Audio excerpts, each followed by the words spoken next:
On your Well World app, you'll be able to measure and track different details.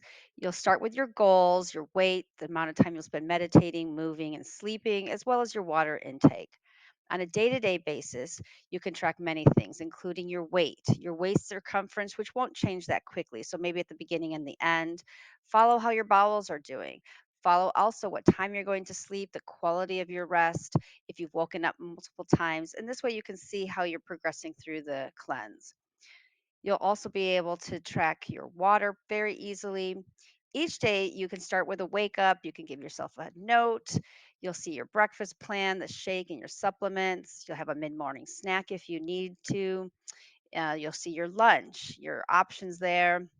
Mid afternoon, if you're hungry, grab some almonds. Dinner is clearly marked, and you just keep marking what you're doing. Here, if you have a special snack, you can just type it in.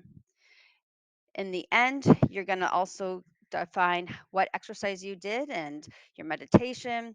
And lastly, you're going to look at your symptoms that you may have had that day: tired, hungry, whatnot. And then at the end of the day, you can give yourself a little pep talk or a note, and that's it.